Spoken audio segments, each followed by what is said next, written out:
So, Judeena, congratulations. The new Rose of Tralee. Yes, thank you so much. It's so exciting. It hasn't really sunk in yet.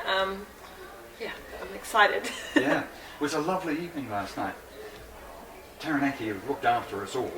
Yes. And you were competing with a bunch of really, really talented young women, weren't you?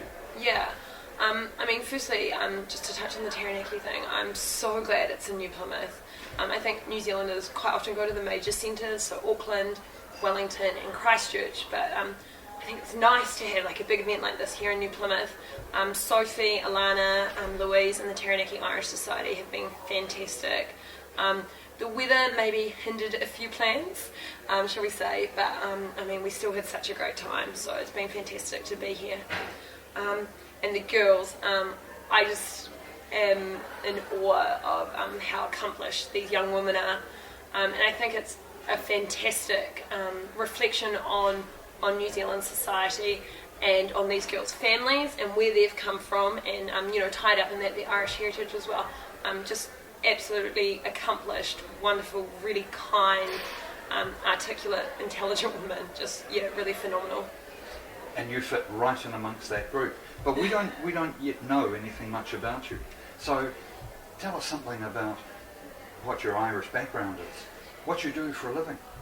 Okay, so my Irish background comes from my father, Tony Carpenter. So he immigrated from Ireland, from County Louth, which is also known as the Wee County. It's the smallest county in Ireland. And he immigrated in 1960, originally to Christchurch, then worked on the Littleton Tunnel, then the Manapuri Hydro Project, then moved up to Auckland. So he's from there, and his mother was a Gallagher, common Irish name, from County Donegal. She's from Letterkenny up there. So that's the Irish heritage. Dad still has a Irish accent and all, which is great. My friends love calling our house and speaking to a real life leprechaun. And so what I do for a living, I'm a structural engineer in Christchurch. I'm working on the Fletcher EQR rebuild project as a residential engineer, residential inspection engineer. So I inspect all the houses that have been damaged by the earthquake, quantify the engineering damage and help come up with a structurally sound and sustainable repair solution. Engineering. But that's not all you did at university, is it? No. I actually did an arts degree as well. Throughout school, my natural talent was in the humanities, so in English, history, economics.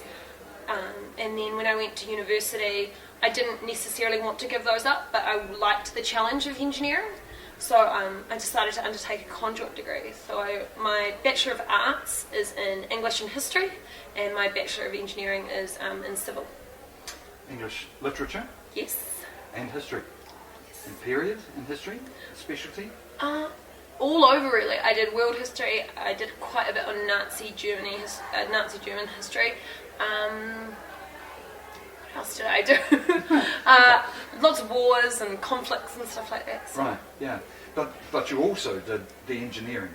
Yes. Now it's always struck me that engineering requires a degree of rigorous logic and organised thinking and so forth. So does that suggest that you've got marked left brain, right brain parts to you? People often say this, and I think it's a really interesting thing because I think society likes to say you're either this really logical person or this really creative person, or you're either an arts person or you're a maths and science person. And I'm kind of all over the place. And I remember at high school when, in year 11, when you pick your options to sit your exams, the teacher said to me, you've got to go down one track, Judeena. You're all over the place. You've got half in your arts, you've got economics down the commerce kind of route, and you've got science and physics and maths. So what are you doing? And I just kind of didn't want to give up on that kind of varied touch base. So I think I appreciate the logic and I guess the finite elements of engineering, and that there are rules and things must be a certain way and 2 + 2 will always equal 4. But I really enjoy the research and the critical thinking that comes with art arts and thinking about societies and cultures and why things happen and how they've happened in the past. So you combine the literature and the creative thinking, the analytical and creative thinking, with a structured approach. Yeah, hopefully. Something of a Renaissance woman. I don't know. A bit all round. Okay. Yeah. So that's where you, how you got to where you are today. Yes. You came to New Plymouth. Yes. You entered the contest.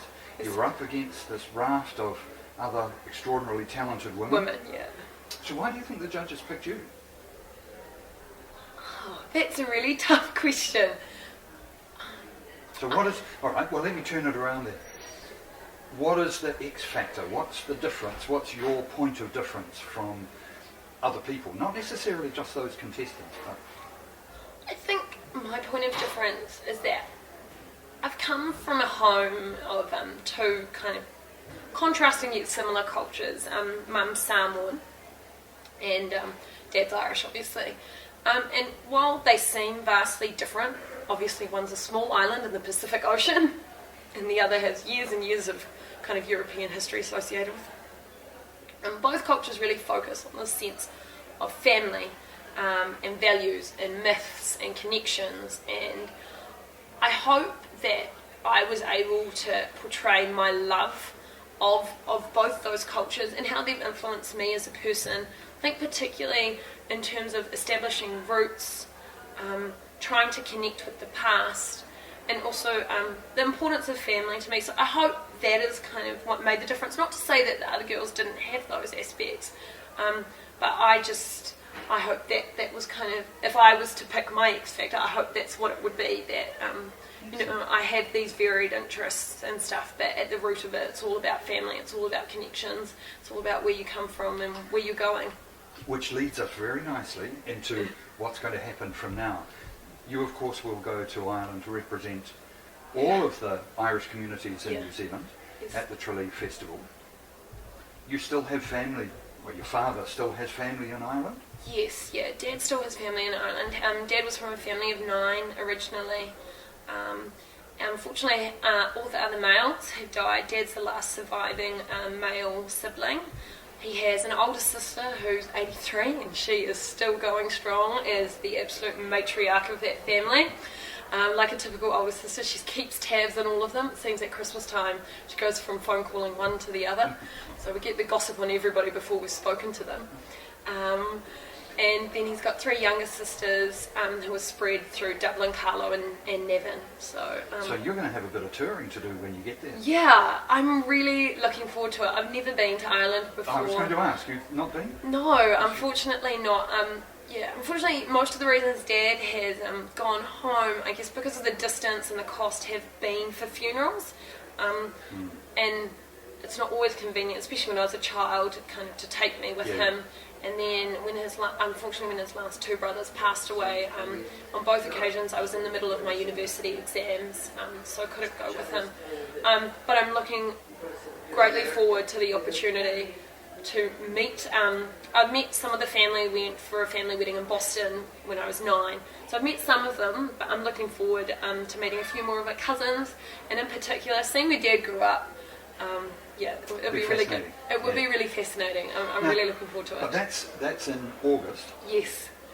I assume that you'll take some time after a week or 2 weeks or however long after to go and visit the rallies and do some touring.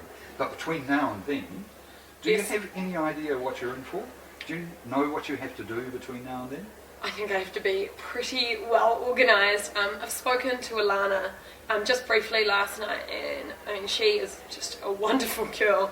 And she's kind of said, anything you want, give me a call. And I was like, you probably want to put some caveats on that. Give me a call anytime because you may be receiving calls at 3 a.m. But I guess I've got to be really organised. I know there's loads of outfits that I'll need to prepare for. I'm going to have to do a bit of fine-tuning of speaking and kind of presentation and stuff like that. And I just hope that I get to a point where I'm representing all the lovely Irish societies here and portraying a true picture of the Irish community here in New Zealand and reflecting well upon the girls who have all competed this weekend. So, yeah, it's busy. It's going to be busy. It will be. Yeah. But you can be assured that all of the Irish communities will be looking forward to seeing you on stage in Tralee. Yeah. And they'll be right behind you. It's been lovely talking to you. Thank you for sparing the time. Thank you so much, Brian. Thank you.